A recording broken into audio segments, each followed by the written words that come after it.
The champagne tasted like artificial sweetener and broken dreams on my tongue.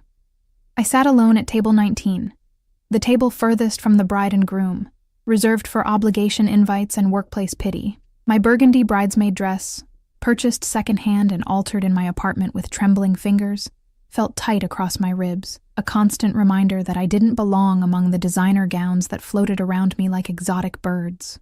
Another solo attendee, the server's sympathetic smile stung more than any outright mockery as she topped off my glass. "Don't worry, honey. Weddings are meat markets. Someone might still notice you." I forced a smile that didn't reach my eyes and watched her glide away to more important guests. The wedding reception of Elise Montgomery, my childhood friend turned successful interior designer, sparkled with wealth and privilege in the grand ballroom of the Ashford Hotel. Crystal chandeliers cast diamonds of light across marble floors, where I'd never be able to afford even a coffee in the lobby. The centerpiece on my table, a towering arrangement of white orchids and sterling roses, probably cost more than my monthly rent. The strings of the quartet vibrated through the floor, through the delicate bones of my ankles, as I shifted uncomfortably in my chair. I shouldn't have come. Elise and I hadn't been close since high school, when her family's money had sent her to an exclusive boarding school while I stayed behind, working part-time jobs to help my single mother keep our electricity on. But the invitation had arrived, thick cream cardstock with gold embossing that felt like a guilt trip, and a lifeline simultaneously. "You should come," she'd said during our awkward coffee meetup, her diamond engagement ring catching the light with every gesture. "It'll be fun, and maybe you'll meet someone. God knows you need to get out more, Sophie." Now, surrounded by clusters of laughing guests who didn't bother to glance my way, I regretted my decision. My phone battery hovered at 12%, not enough to fake important texts for the next 3 hours until I could politely leave. The half-empty champagne glass before me promised temporary relief, but I'd already begun to feel the dangerous warmth of alcohol that might lead to tears if I wasn't careful. The sudden hush that fell over the room wasn't immediate. It rippled outward from the entrance like a stone dropped in still water. Conversations stuttered and died. The quartet faltered for just 2 beats before resuming with renewed vigor. I turned, curious despite myself. 3 men entered. No, 1 man entered, flanked by 2 others. Even from across the ballroom, I could feel the difference. The 2 men on either side were barriers, not companions. Expensive suits stretched across broad shoulders, eyes constantly scanning the crowd with mechanical precision.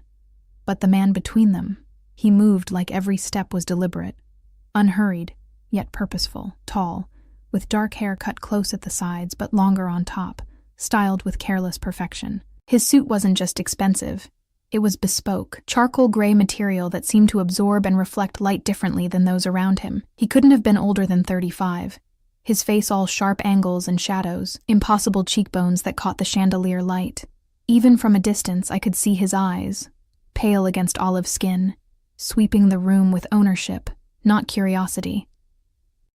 I realized I'd been holding my breath and forced myself to exhale, looking away quickly when his gaze moved toward my corner. Something about him made my skin prickle with awareness, like the air before a summer storm. "That's Luca Ricci," whispered a woman at the neighboring table, not bothering to lower her voice enough. "I can't believe Elise's father invited him." "Business connections," her companion murmured back. "You don't get to where James Montgomery is without making certain arrangements. Still, everyone knows what he really does. Those buildings downtown, the new waterfront development, blood money." I glanced up again, unable to help myself. Blood money. The words should have repelled me, but instead I felt a shameful fascination. In my world of double shifts and discount groceries, danger was mundane. Unpaid bills, broken down cars, eviction notices. His kind of danger seemed almost luxurious by comparison. The bride appeared at his side suddenly, her white gown luminous against his dark suit. They exchanged kisses on both cheeks, and Elise's nervous smile told me everything. Respect mingled with fear. Her father joined them, shaking the man's hand with strained cordiality. Not a friend, then. A necessary evil.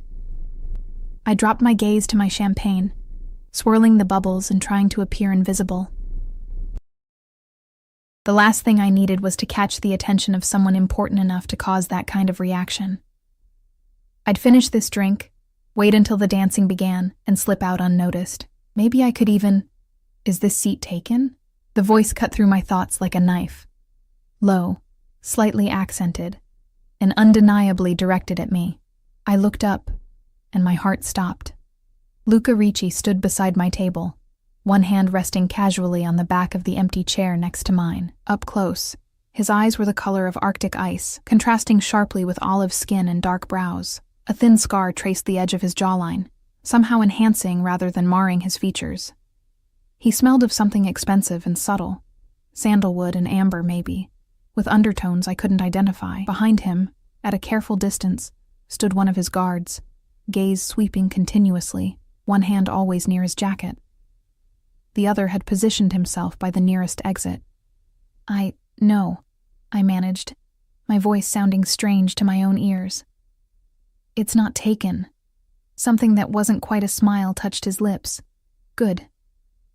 Instead of sitting, he remained standing, his gaze moving deliberately over the empty chairs, the untouched place settings, the obvious isolation of my position. The silence stretched between us until it became unbearable. Not exactly the place of honor, is it? He finally said, his accent wrapping around the words like silk over steel. Heat rushed to my face. I'm just happy to be included. Are you? His eyebrow arched slightly. You don't look happy, Sophie. My blood turned to ice. How do you know my name? That almost smile again, revealing nothing. I make it my business to know who's who at events I attend. Before I could respond, a commotion near the bridal table drew attention. The groom's drunken college friend was making an impromptu speech, champagne sloshing dangerously close to the bride's gown. Several guests looked embarrassed, others amused. Through it all, I felt Luca's gaze remain fixed on me. Your friend has expensive taste, he commented, nodding toward the bride, who was now laughing uncomfortably as her new husband tried to reclaim the microphone. This wedding must have cost close to $500,000. The flowers alone were imported from 3 different countries. I shifted uncomfortably. Elise and I grew up together. We don't really run in the same circles anymore. And yet here you are, wearing a dress that cost you a week's salary, sitting alone at the reject table. His bluntness should have offended me, but the accuracy of his assessment left no room for denial. Why come at all? The question pierced through my carefully constructed defenses. Why had I come? To prove something? To whom? Myself? Elise? The ghost of our friendship? I was invited, I said finally, the lameness of my response hanging in the air between us. Luca tilted his head slightly, studying me with unnerving intensity. Some invitations are obligations disguised as opportunities, Sophie. The way he said my name, softly emphasizing both syllables, sent an involuntary shiver down my spine. I took another sip of champagne to hide my reaction, but when I glanced up, the knowing look in his eyes told me I'd failed. Mr. Ricci, a voice interrupted. A thin man with wire-rimmed glasses and nervous hands appeared at Luca's elbow, careful not to touch him. Mr. Montgomery is asking if you might join him for a moment. There are some people he'd like you to meet. Luca didn't acknowledge the man immediately, his eyes still fixed on me. Then, with deliberate slowness, he reached into his jacket pocket and withdrew a silver card case. His fingers, adorned with a single platinum ring on his right hand, extracted a business card that he placed on the table before me. The father of the bride is about to introduce me to potential investors who don't know what they're getting themselves into, he said, his voice pitched for my ears alone. Save me from tedious conversation in 20 minutes. Come find me and act like you need to speak with me urgently. I stared at the card. Heavy stock, minimalist design, just a name and phone number in understated type. Why would I do that? He leaned closer, and I caught another breath of that intoxicating scent. Because you're as bored as I am, and we both know you're looking for an excuse to leave early without seeming rude. His gaze flicked toward the dance floor, where couples had begun to gather. Besides, I need a partner for at least one dance, and you're the only person here who won't try to impress me with their stock portfolio or their father's connections. Before I could formulate a response, he straightened and turned to follow the nervous assistant. Over his shoulder, he added, 20 minutes, Sophie. Don't make me come looking for you." I watched him walk away, moving through the crowd that parted before him like water around a stone. His guards fell into step behind him, nearly invisible despite their size. The business card sat on the table between my fingertips, its edges sharp and perfect. This was madness. I didn't know this man, beyond whispers of blood money, and the instinctive wariness he inspired in everyone around him. Engaging with him would be like voluntarily stepping into quicksand. The sensible thing, the safe thing, would be to leave now, card untouched, and forget this strange encounter. Instead, I slipped the card into my clutch and checked the delicate vintage watch that had been my grandmother's, the only piece of jewelry I owned worth anything. 18 minutes. I used the time to visit the restroom, where I pinched color into my pale cheeks and reapplied my lipstick with trembling fingers. In the mirror, my reflection looked both familiar and strange. Brown eyes too wide, dark hair pulled back in a style I'd copied from a YouTube tutorial, the second-hand dress that fit well enough but lacked the effortless luxury of those around me. "What are you doing?" I whispered to my reflection. No answer came. When I emerged, the reception was in full swing. The dance floor pulsed with bodies. The music had transitioned from elegant quartet to a more contemporary band, and the alcohol had loosened ties and inhibitions. I spotted Luca immediately, standing at the edge of a circle of men in similar suits, his posture relaxed but somehow separate. As if sensing my gaze, he looked up, those pale eyes finding mine across the room. Something electric passed between us, a current of recognition, of anticipation. The corner of his mouth lifted slightly, and he raised his whiskey glass in the smallest acknowledgement before returning his attention to the conversation.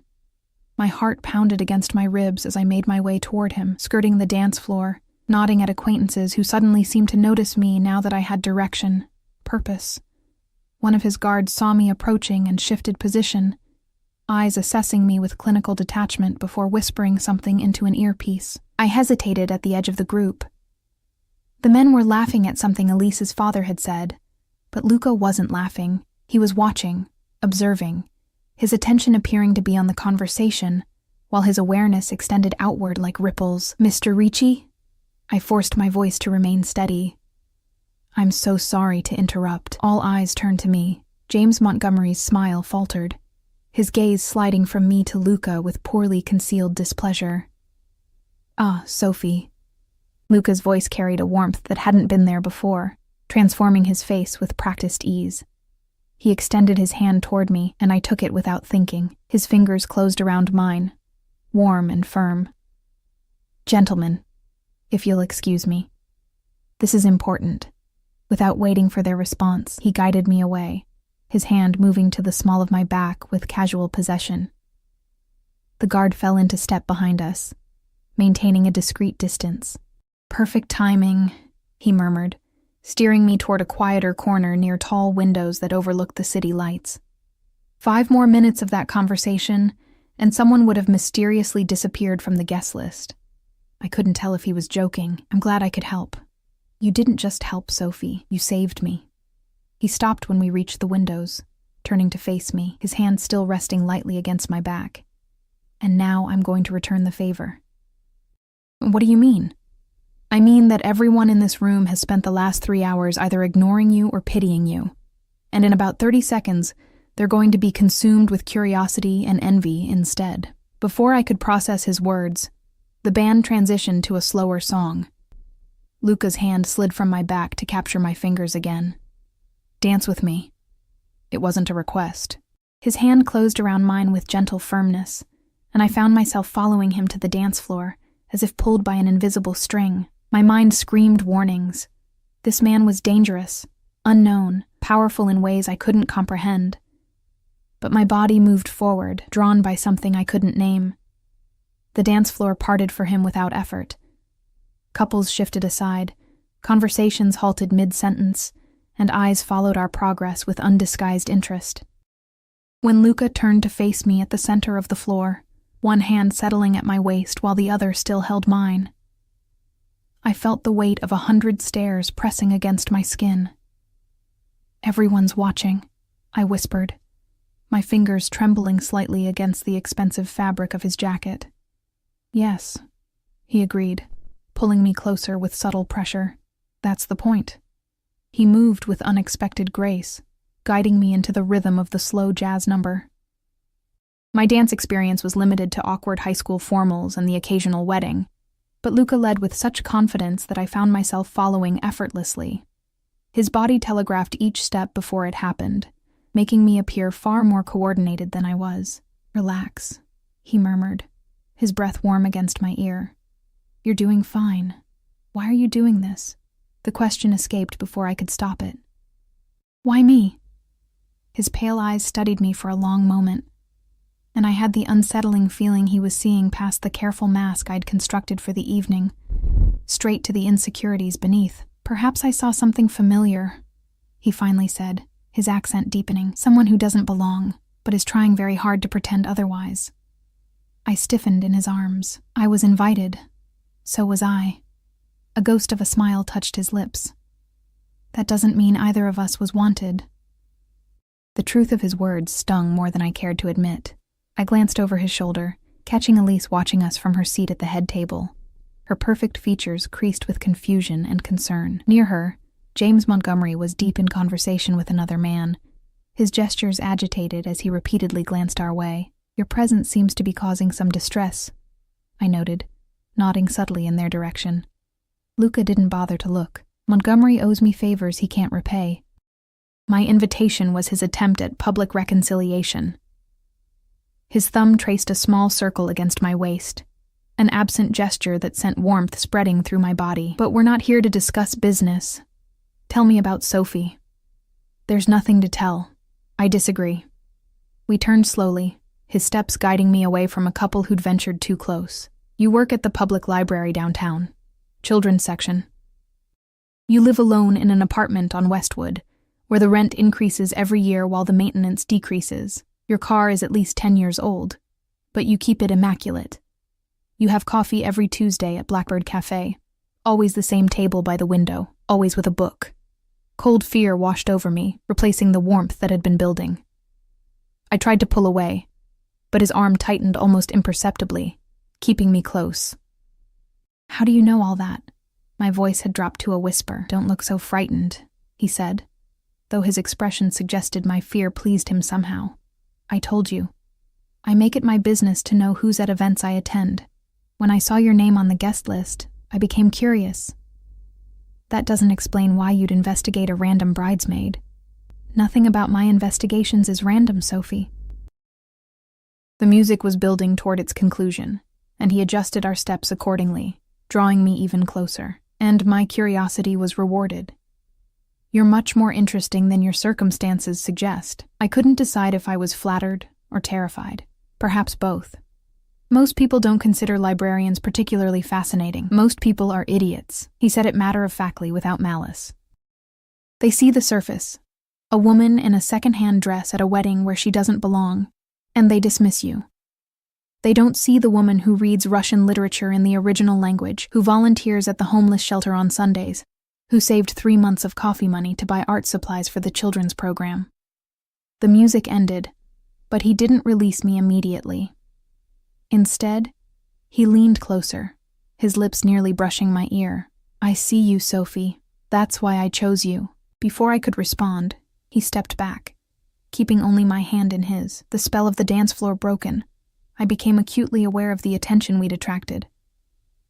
Elise was now standing, making her way toward us with determination, her white gown swishing angrily against the floor. "I believe your friend wants to reclaim you," Luca said, watching her approach with mild amusement. "Come. I need some air, and you need an escape before she interrogates you." He led me from the dance floor with the same confident ease, his hand now resting possessively at the small of my back. One of his guards materialized ahead of us, opening a side door that led to a private terrace I hadn't known existed. The second guard remained inside, positioned to intercept anyone who might follow. The night air hit my flushed skin like a blessing. The terrace overlooked the city skyline, lights twinkling against the darkness like fallen stars. Luca guided me to the stone balustrade, but didn't remove his hand from my back. "Better?"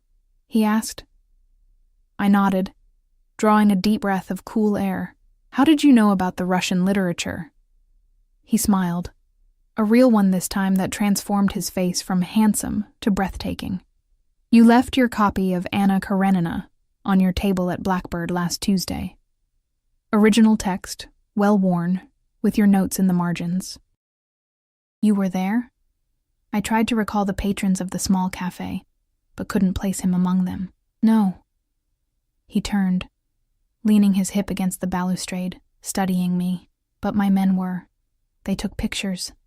The casual admission sent a chill through me despite the warmth of his hand still resting against my spine.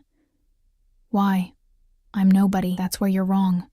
His voice had dropped lower, more intimate somehow, though we were completely alone on the terrace. "You're exactly who I need." Before I could ask what he meant, the terrace door opened.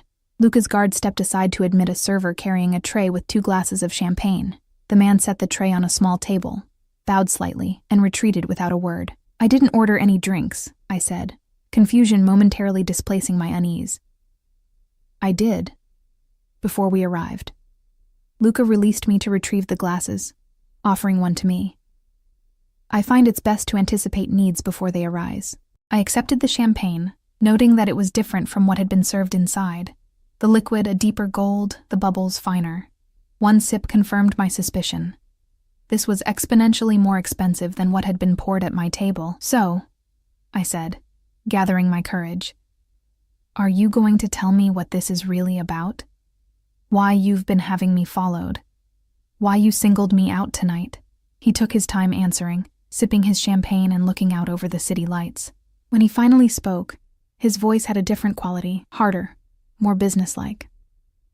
"Your friend Elise's new husband, David Chen. You knew him before they met, didn't you?" The question caught me off guard. "Yes. We worked together briefly at the university library before he moved to his current firm. That's how they met. He came back to donate some rare books, and Elise was redesigning the reading room." I frowned, uncertain where this was leading. "Why?" "And you dated." It wasn't a question. Heat rushed to my face, part embarrassment, part indignation. Very briefly, it was nothing serious, just a few dinners before he met Elise. I set my glass down on the balustrade with more force than intended. "Is that what this is about? You're digging into my failed dating history for some business reason? Is David involved in something?" Luca's expression remained impassive, but something dangerous flickered in his pale eyes. "David Chen has been moving money through charitable foundations, including substantial donations to the library where you work. On the surface, it appears philanthropic. Underneath, it's something else entirely." My mind raced, trying to connect the dots. The library had indeed received a major anonymous donation 6 months ago. Funds earmarked specifically for the children's program I ran. It had seemed like a miracle at the time, allowing us to expand services we'd been forced to cut due to budget constraints. "Are you saying David made those donations?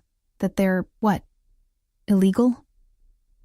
"I'm saying that Mr. Chen has been laundering money for competitors of mine, using his position at his investment firm and his connections to charitable organizations." Luca's voice remained calm, conversational, as if discussing the weather rather than criminal activities. "Money that was taken from me through means I find disrespectful." The implication slowly crystallized in my mind, horror building with each passing second. "And you think I'm involved somehow, because I dated him years ago, or because I work at the library that received donations?" Luca studied me for a long moment, his gaze penetrating. Then he smiled slightly. "No, Sophie. If I thought you were involved, we wouldn't be having this pleasant conversation on a terrace." The quiet menace beneath his words made my blood run cold. I glanced toward the door, suddenly aware of how isolated we were, how completely at his mercy. "Then why am I here?" My voice emerged steadier than I felt. "Because you're my way in." He stepped closer, eliminating the distance between us. "David still cares for you. It's obvious in the way he watches you when Elise isn't looking." The regret in his eyes. I shook my head. "You're mistaken. David loves Elise. He barely remembers me." "Men like David don't forget women like you, Sophie. They just learn to hide their desires better." His hand came up to brush a strand of hair from my face, his touch feather-light yet commanding. "And I need you to help me use that desire to recover what's mine." Understanding dawned with sickening clarity. You want me to… what? Seduce him? Spy on him? I won't do it. Nothing so crude. His fingers lingered against my cheek. I simply need you to renew your friendship. Accept his offers of support for your library programs, meet with him when he suggests it, and occasionally share what you learn with me. I stepped back, bumping against the balustrade, and if I refuse, something cold and reptilian moved behind his eyes, there and gone so quickly I might have imagined it. The funding for your beloved children's programs would unfortunately dry up. The library might face unexpected tax audits, zoning issues. Your apartment building could change ownership, leading to eviction for all tenants during necessary renovations. Your mother's nursing home might suddenly find her insurance coverage insufficient. Each threat was delivered in the same conversational tone, making them all the more terrifying. I stared at him. This beautiful man who had danced with me so tenderly minutes ago, now revealing the monster beneath the charm. Why me? I whispered. Why not use one of your own people? Because you're already trusted, you have history. And most importantly, he reached out again, this time trailing his fingers down the exposed skin of my arm. You have something no one I employ possesses. Genuine innocence. David will never suspect you because you are exactly what you appear to be. A kind, hard-working woman who cares deeply about books and children and making the world a little better. His words, meant to manipulate, still pierced me with their accuracy. I turned away, looking out at the city lights that now seemed cold and distant. How long? I asked, my voice hollow. Until I have what I need. And then what? You'll just let me go back to my life? He moved to stand beside me, his shoulder brushing mine. If you serve me well, Sophie, your life will be considerably improved. The children's programs will receive funding beyond your wildest dreams. Your mother will have the best care available. Your career will advance. And if I go to the police right now? Luca laughed softly. With what evidence? The word of a librarian against one of the city's most respected businessmen? Besides, he added, his voice dropping to a whisper, half the department is on my payroll. The other half knows better than to interfere in my affairs. I closed my eyes, feeling trapped in a nightmare I couldn't escape. Everything in me rebelled against what he was asking, yet I could see no way out that didn't result in destruction, not just for me, but for everyone I cared about. I need your answer, Sophie. His hand settled on my waist again, warm and heavy through the thin material of my dress. Will you help me? Before I could respond, the terrace door opened again. Luca's guard appeared, his expression tight. Sir, Montgomery is looking for you. He's becoming insistent. Luca's jaw clenched momentarily, the only sign of irritation he allowed himself. Tell him I'll be there shortly. The guard nodded and withdrew, closing the door behind him. It seems our time is cut short, Luca said, turning back to me. I'll need your decision, Sophie. I don't have a choice, do I? The words tasted bitter on my tongue. We always have choices. He stepped closer, until I could feel the heat radiating from his body. Some are just more difficult than others. His proximity was overwhelming. The subtle scent of his cologne, the warmth of his breath, the intensity of his gaze. Despite everything, despite knowing what he was and what he wanted from me, my traitorous body responded to him, heart racing, skin flushing. If I do this, I said, forcing strength into my voice, I have conditions. His eyebrow arched in surprise, then amusement. Conditions? No one gets hurt. Not David, not Elise, not anyone else. This is between you and him. I won't help you punish innocent people. Luca studied me for a long moment, something like respect flickering in his eyes. Agreed. No innocent blood. As for David, he shrugged elegantly. That depends entirely on his cooperation. It wasn't the guarantee I wanted, but I suspected it was the best I would get. And when it's over, you'll leave me alone. Completely. No more surveillance. No more involvement in my life. This time, he didn't answer immediately. His hand came up to cup my face, thumb brushing across my cheekbone with surprising tenderness. We'll discuss terms when the time comes. For now, he leaned forward, his lips brushing my ear. I need to return inside before Montgomery sends a search party. You should wait 5 minutes, then follow. We shouldn't be seen leaving together. He pulled back slightly, his eyes searching mine. Whatever he saw there must have satisfied him, because he nodded once, decisively.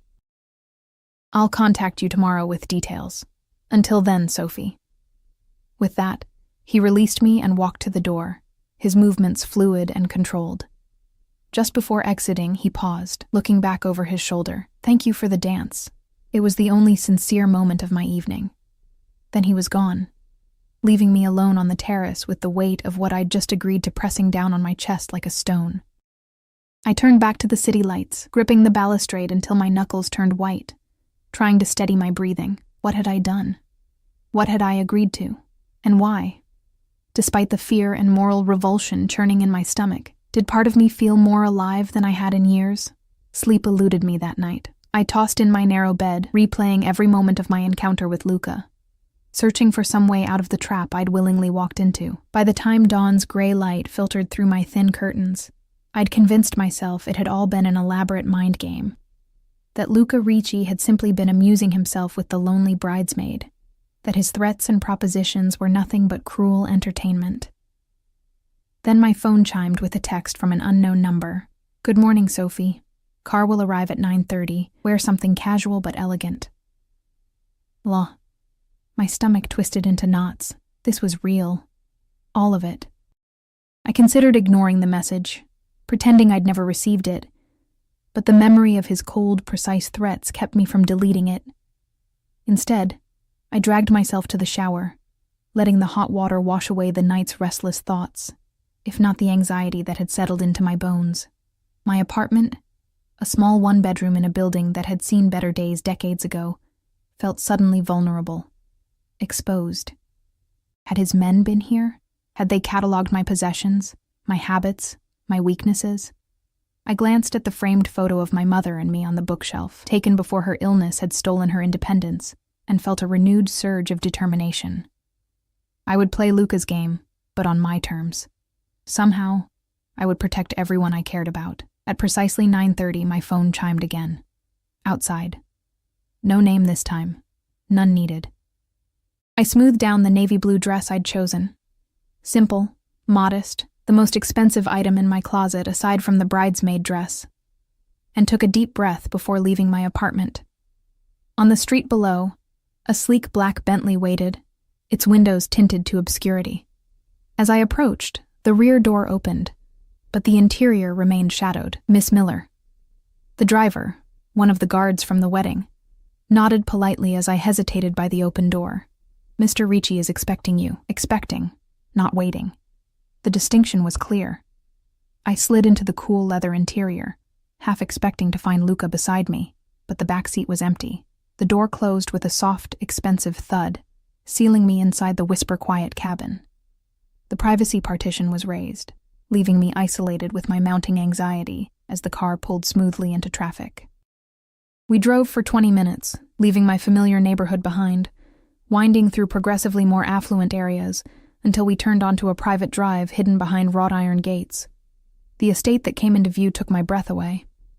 A modern mansion of glass and stone perched on a cliff overlooking the ocean, surrounded by meticulously landscaped grounds and protected by a discreet but unmistakable security presence. The car stopped at the main entrance where another guard opened my door. This way, please. I followed him through massive double doors into an entrance hall that could have housed my entire apartment with room to spare. Sunlight poured through floor-to-ceiling windows, illuminating contemporary art pieces that probably cost more than I'd earn in a lifetime. Everything was tasteful, expensive, and impersonal, like a museum rather than a home. Sophie. Luca's voice echoed slightly in the vast space. He descended a floating staircase, dressed in casual luxury, dark trousers and a light cashmere sweater that emphasized his lean strength. Thank you for coming. As if I'd had a choice. Your home is beautiful, I said, because it seemed safer than the accusations burning on my tongue. One of them. He gestured for me to follow him through the house. I rarely stay in one place for long.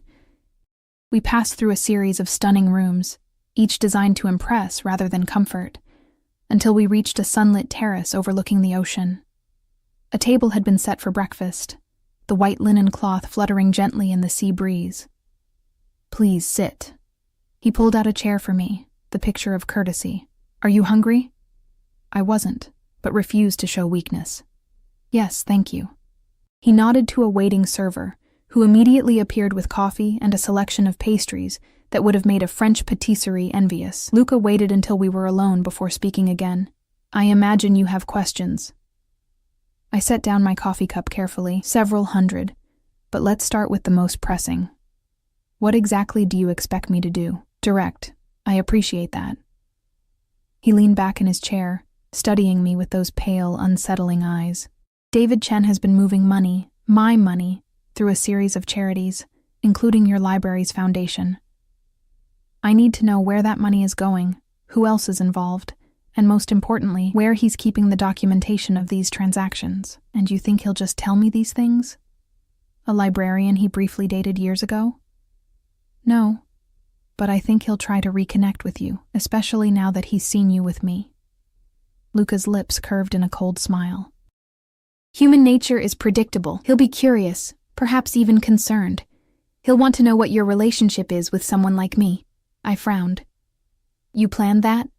The dance, making sure everyone saw us together? I plan everything, Sophie. He said it without arrogance, a simple statement of fact. When David approaches you, and he will, you'll express mild concern about library funding. Mention the recent anonymous donation. Watch his reaction. And if he doesn't approach me, he will. Luca sipped his coffee with absolute certainty. But if something delays him, we'll create another opportunity, perhaps a fundraising event for the library, where your paths would naturally cross. The casual way he discussed manipulating people's lives, my life, made my skin crawl. Yet I couldn't deny his strategic mind. The careful construction of his trap. What happens when I get this information? I asked, trying to keep my voice steady. What will you do with it? With him? Luca set down his cup, his expression unreadable. That depends entirely on what we discover, and how cooperative Mr. Chen decides to be. My preference is always for civilized resolution. Something in his tone suggested his definition of civilized might differ significantly from mine. I won't help you hurt anyone, I reminded him, meeting his gaze directly. So you've said. He studied me for a moment, then changed topics abruptly. Tell me about your work at the library. The sudden shift left me momentarily off balance. Why? Because I want to know. His tone made it clear this wasn't optional. So I told him about the children's reading programs I'd developed, the grant applications I wrote in my spare time, the mobile library initiative for underserved neighborhoods. To my surprise, he listened with apparent interest, asking thoughtful questions that demonstrated he was actually paying attention. You care deeply about your work, he observed when I finished. Books saved me as a child. I want to give that same refuge to others. Something flickered in his eyes. Recognition, perhaps. Refuge? Yes. He was quiet for a moment, then asked, What did you need refuge from? The question was too personal, too close to vulnerabilities I kept carefully guarded. Everyone needs escape sometimes. He accepted my evasion with a slight nod. True enough. A discreet cough announced the arrival of one of his men, different from the wedding guards, this one older, with graying temples and shrewd eyes. Everything is arranged, sir, the man said. Thank you, Marco. Luca stood, extending his hand to me. Come, there's something I want to show you. Hesitantly, I placed my hand in his, allowing him to help me from my chair. His fingers closed around mine with that same gentle firmness from our dance, leading rather than forcing. He guided me through the house to a room I hadn't seen before, a library that took my breath away. 2 stories of floor-to-ceiling shelves housed what must have been thousands of volumes, many appearing rare and valuable. A spiral staircase connected to a balcony that wrapped around the entire space, while comfortable reading areas were arranged throughout. Unlike the rest of the house, this room felt lived in, personal. Oh, I breathed, unable to hide my reaction. Luca watched me, something like satisfaction in his expression. I thought you might appreciate this. Appreciate was an understatement. I moved forward as if drawn by a magnet, running my fingers lightly over leather bindings, cloth covers, examining titles in multiple languages. First editions sat alongside contemporary works, organized not by conventional library systems, but by some personal preference I couldn't immediately discern. "This is incredible," I admitted, forgetting for a moment who he was, what he represented. "Do you actually read all these?" "Everyone." He followed me as I explored, keeping a slight distance that nonetheless felt like closeness. Books were my first investment. Before properties, before businesses. I paused at a glass-fronted case containing what appeared to be ancient manuscripts. These must be worth a fortune. Their value to me isn't monetary. He moved beside me, opening the case with a key produced from his pocket. Carefully, he removed a small, leather-bound volume. This was the first book I ever purchased for myself. I was 12. He handed it to me, and I accepted it with reverent hands. A first edition of Machiavelli's The Prince in the original Italian. The irony wasn't lost on me. "Appropriate," I murmured, carefully opening it to find a bookplate inside with elegant script. Luca Antonio Ricci, 1999. "You think it's cliché?" There was amusement in his voice. "The future crime lord reading Machiavelli?" I glanced up, startled by his blunt self-description. "I think it's revealing." "How so?" I chose my words carefully. Machiavelli understood that power isn't inherently moral or immoral. It's a tool. What matters is how skillfully it's wielded. I closed the book gently. "You read this at 12. You were preparing even then." His expression shifted subtly, something like surprise or respect, crossing his features before being carefully masked. "Most people misinterpret Machiavelli. Most people haven't actually read him," I countered, returning the book to him. His fingers brushed mine as he took it. "The contact brief but electric. Full of surprises, aren't you, Sophie?" Before I could respond, a phone rang somewhere on his person. He checked it with a frown, then replaced the book in its case. "Business," he said, the warmth that had crept into his voice now gone. "I need to take this. Marco will show you around the grounds while I deal with this matter." Just like that, the moment, whatever it had been, was broken. The older man appeared in the doorway as if summoned, his expression professionally neutral. "Of course," I said, trying not to show my relief at the reprieve from Luca's intense presence. "Thank you for showing me your library." He nodded, already distracted by whatever the call entailed, and left me with Marco, who led me through French doors onto manicured grounds that sloped toward the cliff's edge. "Mr. Ricci rarely shows guests his private collection," Marco commented as we walked. His tone was conversational, but I sensed an undercurrent of assessment. "It's impressive," I said noncommittally. "Indeed." He glanced at me sidelong. "You're not what I expected." "And what did you expect?" A small smile touched his weathered face. "Mr. Ricci's companions are usually more decorative than substantive." I bristled at the implication. "I'm not his companion." "No," Marco agreed, his gaze too perceptive for comfort. "You're something else entirely." We continued in silence after that, walking through gardens that would have made landscape architects weep with envy. Everything was perfect, controlled, beautiful, like Luca himself. Yet there was something hollow about it all, as if the beauty was a facade covering something darker beneath. An hour passed before Luca rejoined us, his expression unreadable as he approached. "I apologize for the interruption. Business matters can't always wait." "Of course," I said, wondering what business had required his attention. Nothing legal, certainly. "Unfortunately, our day must be cut short." He gestured toward the house, where I could see the Bentley waiting in the circular drive. "Marco will take you home. We'll continue our discussion soon." The abrupt dismissal caught me off guard. "That's it? I came all this way for breakfast and a tour?" A flash of something, amusement, irritation, crossed his face. "Consider it an introduction, Sophie. There will be more meetings, I assure you." He stepped closer, into my personal space, and before I could react, he leaned down and pressed his lips to my cheek. A gesture that might have appeared affectionate to observers, but felt like a brand against my skin. "Watch for David," he murmured against my ear. "He'll come to you within the week, and Sophie..." His hand closed around my wrist, gentle but inescapable.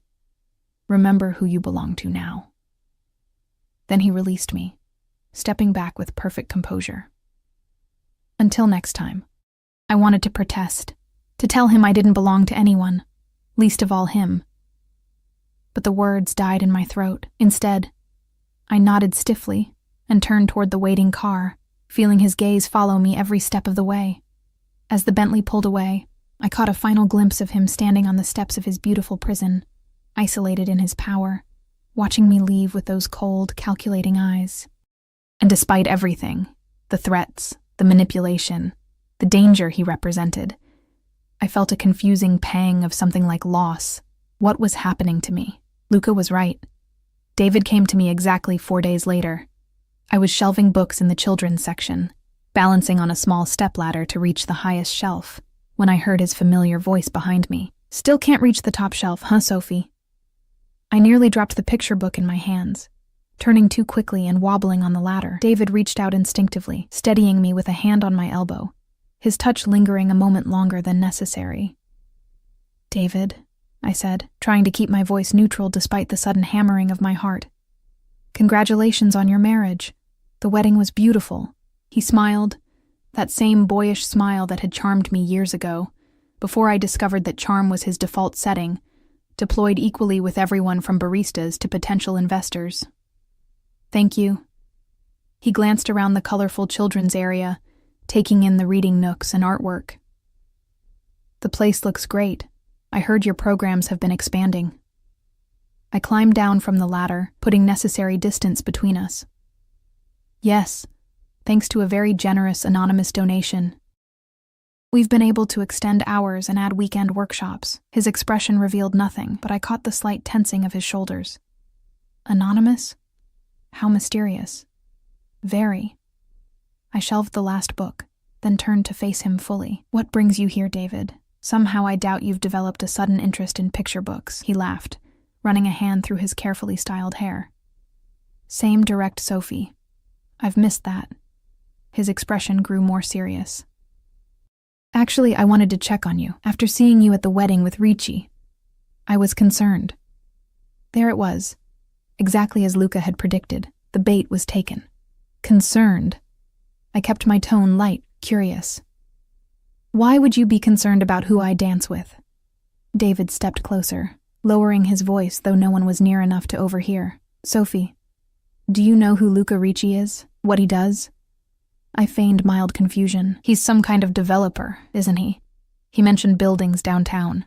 That's his legitimate front." David's expression was grave, his concern appearing genuine, "but it's not how he made his fortune. He's dangerous, Sophie. Not someone you want to get involved with." "We just danced, David." I turned away, busying myself with straightening books that didn't need straightening. "Besides, I'm sure your new wife wouldn't appreciate you monitoring my dating choices." His hand caught my wrist, an echo of Luca's parting gesture that sent an uncomfortable shiver through me. "This isn't about Elise. It's about your safety. Ricci he's not who you think he is." I pulled my arm free, noticing how different his touch felt from Luca's. Less commanding, less affecting. "And you know this how?" He hesitated, eyes darting around the library before returning to me. "I've encountered him professionally. There are rumors, investigations. Just be careful, okay?" "I appreciate the concern," I said, softening my tone. "But really, it was just a dance." He was being kind to someone sitting alone. David studied me, doubt evident in his expression. "Luca Ricci doesn't do kindness without purpose, Sophie. If he approached you, he wants something." The irony of his warning, accurate but for entirely different reasons than he suspected, almost made me laugh. Instead, I let worry creep into my expression. "You're scaring me a little, David. What exactly are you suggesting?" He sighed, running a hand through his hair again. "Look, I shouldn't be telling you this, but..." He glanced around once more, then continued in a near whisper. "There's a federal investigation into some of Ricci's business dealings. Money laundering, specifically. If he's showing interest in you, it might be because of your connection to me." I widened my eyes, letting authentic shock show, though not for the reasons he assumed. "Why would my connection to you matter? We barely dated, and that was years ago." because of my firm's involvement with certain charitable foundations. His expression grew increasingly uncomfortable, including the one that funds this library. And there it was. The confirmation Luca needed, offered freely because David thought he was protecting me. "Wait," I said, alarm rising in my voice. "Are you saying the donation we received? Did it come from him? From illegal activities?" No.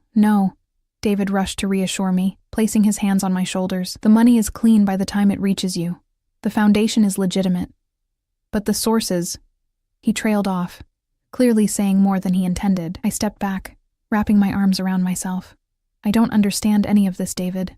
Why are you really here? What do you want from me?" His expression shifted, became more earnest. "I want you to be safe. If Ricci contacts you again, call me immediately." He pulled a business card from his wallet, pressing it into my palm. "Day or night. And if he asks about me, about my work, about the foundation, tell me, please." I stared at the card. Heavy stock with embossed lettering, so similar yet so different from the one Luca had given me at the wedding. "You're asking me to spy on him. I'm asking you to protect yourself," David insisted. "And yes, to help stop someone who's hurting a lot of people." The irony was almost too much to bear. Two men, both asking me to betray the other, both claiming moral high ground while standing in shadows. "I need to get back to work," I said finally, tucking the card into my pocket. "But I'll be careful, and I'll call if anything seems wrong." Relief washed over his features. "Thank you, Sophie." He hesitated, then added, "Maybe we could get coffee sometime, talk more about this? There's a lot you should know if Ricci is targeting you." I recognized the opening Luca had predicted.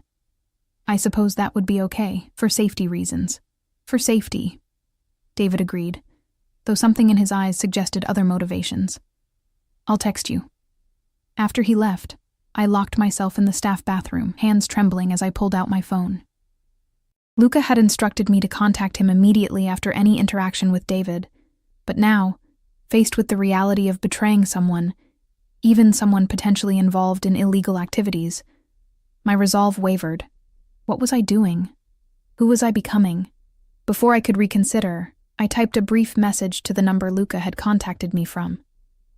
"David came to the library, warned me about you. Confirmed foundation connection. Wants to meet for coffee." The response came almost instantly. "Well done. Accept the coffee invitation. Car will pick you up at 8 tonight. We need to discuss strategy." My stomach twisted with dread and something else, something I refused to name. I stared at my reflection in the bathroom mirror, searching for signs of the person I'd been just days ago, before Luca Ricci had pulled me into his dark orbit. That woman was already fading, replaced by someone I didn't recognize. Someone capable of deception, of betrayal. Someone who, despite everything, felt more alive than she had in years. Luca was waiting in the Bentley when it arrived outside my apartment that evening. He wore a dark suit despite the casual setting, his presence filling the spacious interior with tension and unspoken power. "Sophie," he greeted me, his voice warming slightly around my name. "Right on time." I slid into the seat beside him, immediately aware of his scent, his proximity. "Do we really need to meet in person just to discuss a coffee date? I prefer face-to-face conversations for important matters." He studied me with those penetrating eyes. "Tell me everything David said, word for word." I recounted the conversation as accurately as possible, watching Luca's expression shift subtly at key moments, the confirmation of the foundation connection, David's mention of federal investigations, his apparent concern for my safety. "Interesting," he murmured when I finished. "He's worried, more than I anticipated. He seems genuinely concerned that you're using me to get to him." Luca's mouth curved in a cold smile. "He's not entirely wrong. So what happens now?" I asked, trying to keep the tremor from my voice. "You meet him for coffee, express concern about the library funding, ask innocent questions about the foundation, about the vetting process for donations." He reached into his jacket pocket and withdrew a small device. "And you'll wear this." I stared at the object in his palm, a delicate silver bracelet with a small charm. "A recording device? Among other things," he confirmed. It also tracks your location for your protection. My protection, I repeated skeptically. Or your control. Something dangerous flashed in his eyes. In my world, Sophie, they're the same thing. I didn't reach for the bracelet. This is crossing a line. Having coffee with him, asking questions, that's one thing. Secretly recording him is another. The line was crossed the moment you agreed to help me. His voice hardened slightly. Don't develop moral qualms now. It doesn't suit you. Doesn't suit me? I felt anger flare, hot and unexpected. You don't know the first thing about what suits me. You investigated me, threatened me, manipulated me, but you don't know me. Instead of the anger I expected in return, Luca's expression softened into something almost like admiration. There she is. I was wondering when your spine would show itself again. What are you talking about? The woman who stood up to me on the terrace, who set conditions despite being terrified. He leaned closer, his eyes intent on mine.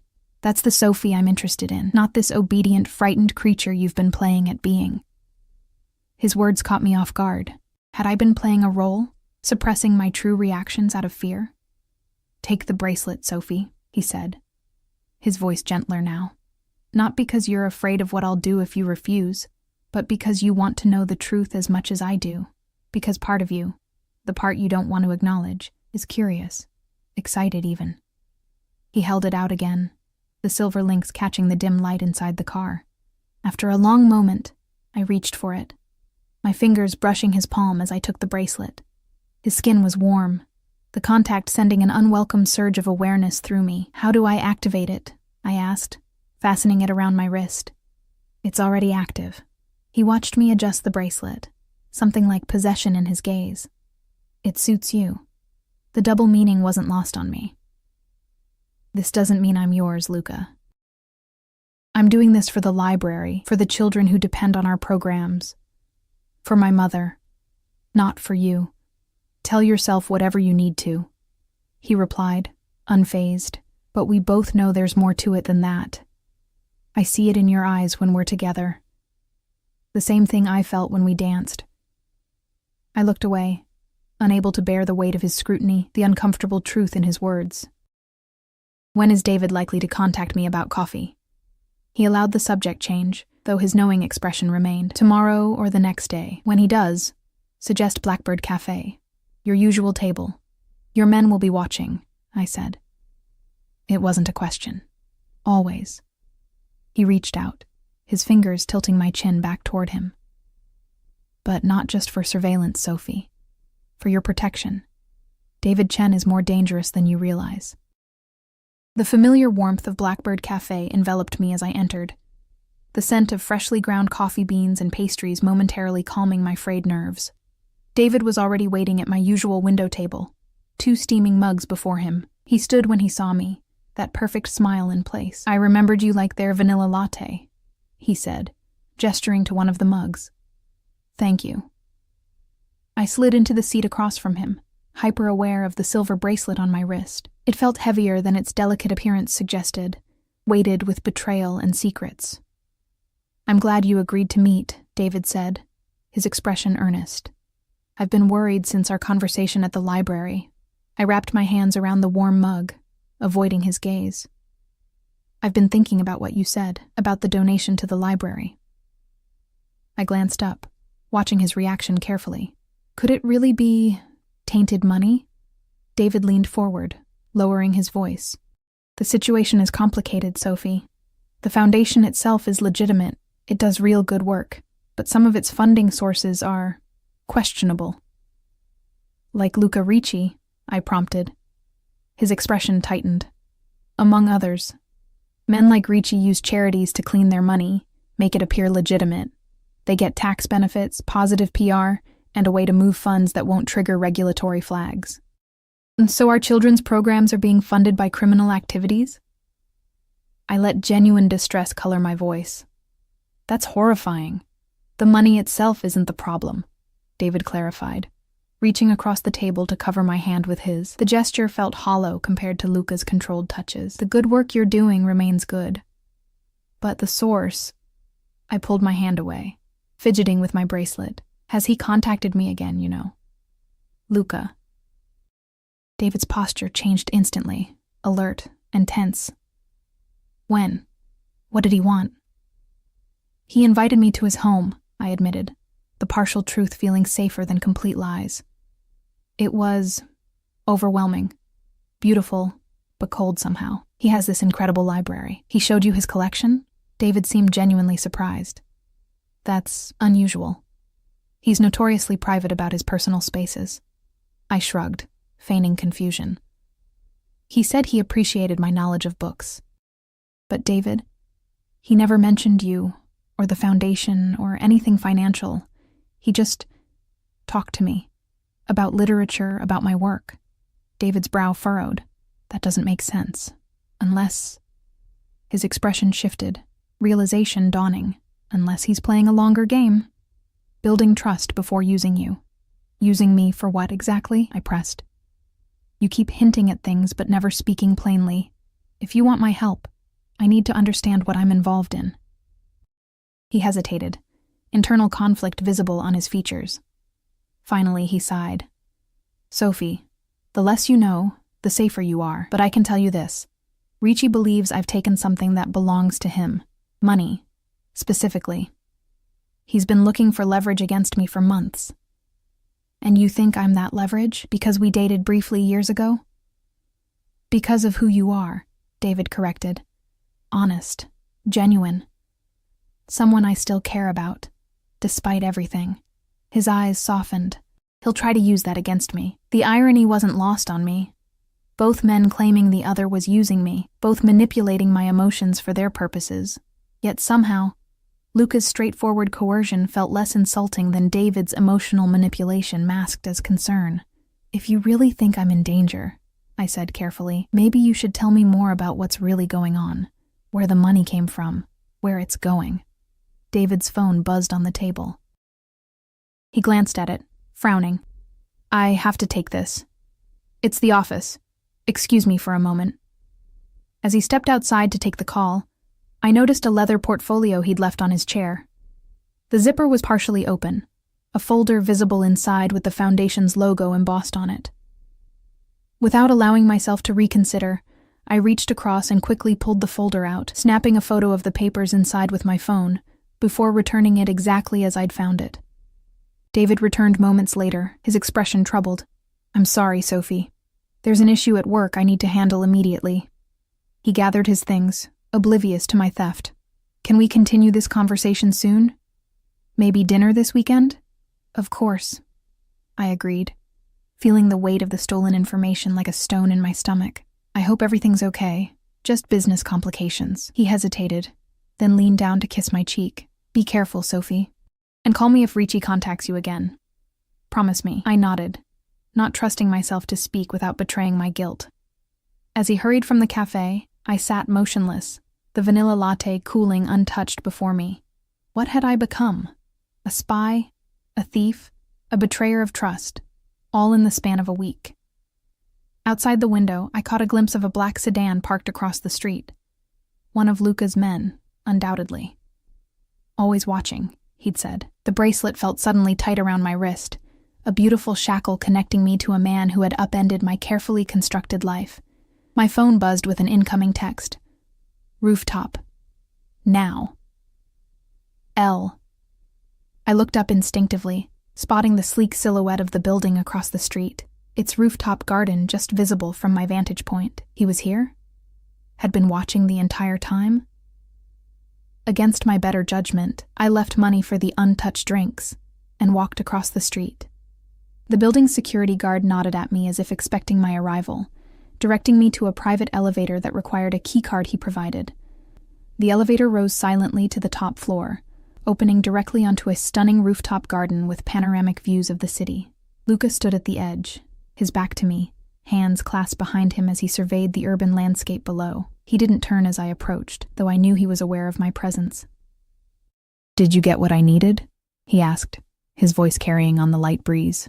I took photos of some documents from his portfolio, I admitted, stopping several feet behind him. Though I'm not sure what they mean, he turned then, his pale eyes searching mine. Show me.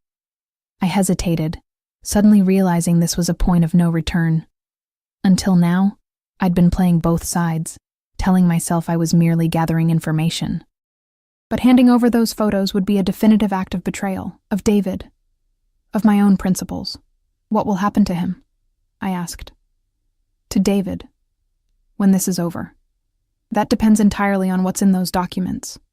Luca stepped closer, his expression unreadable, and on his willingness to return what he took. And if he doesn't, or can't? A shadow crossed Luca's features. Then choices will be made. Consequences will follow. He reached out, his fingers brushing my cheek in that now familiar gesture that sent unwelcome warmth through me. But you have my word. No unnecessary violence. I'm a businessman, Sophie, not a monster. A businessman who threatens people's families, their livelihoods, their homes? I challenged, not backing away from his touch despite myself. Those seem like the tactics of someone who crossed the line from business to monstrosity long ago. Instead of anger, his response was a genuine smile that transformed his face, softening the hard angles into something almost boyish. There she is again, the woman who isn't afraid to speak truth to power. Stop saying that, I snapped, irritated by his apparent delight in my defiance. I'm not your entertainment. No, he agreed, his smile fading into something more serious. You're much more than that, Sophie, more than you realize. Before I could respond, he closed the remaining distance between us, one hand cupping my face while the other settled at my waist. Familiar positions from our dance, yet infinitely more intimate in this private setting. I knew from the moment I saw you sitting alone at that wedding, he murmured, his thumb tracing my cheekbone, that you were different, authentic in a world of pretenders, loyal in a sea of opportunists. Loyal? I repeated incredulously. I just betrayed someone's trust. I stole private documents. I'm wearing a recording device you gave me.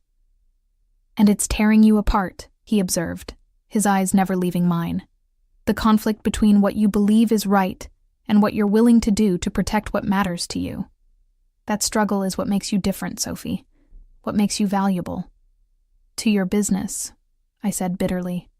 To me. The simple declaration hung in the air between us, weighted with implications I wasn't prepared to examine. I pulled away, needing distance from his magnetic presence to think clearly. This isn't what I agreed to, Luca. Using me to trap David was one thing. Whatever this is, I gestured between us. It wasn't part of the deal. No, he acknowledged, allowing me the space I'd claimed. It wasn't expected. By either of us, I think. We stood in silence for a moment, the city spread before us, oblivious to our private drama unfolding above it. Finally, I pulled out my phone, unlocking it to reveal the photos I'd taken. Here, I said, offering it to him. The documents you wanted. After this, I'm done. I've fulfilled my part of our bargain. He accepted the phone, his fingers brushing mine in the exchange. As he scrolled through the images, his expression hardened, cold calculation replacing the warmth of moments before. This is it, he said, more to himself than to me.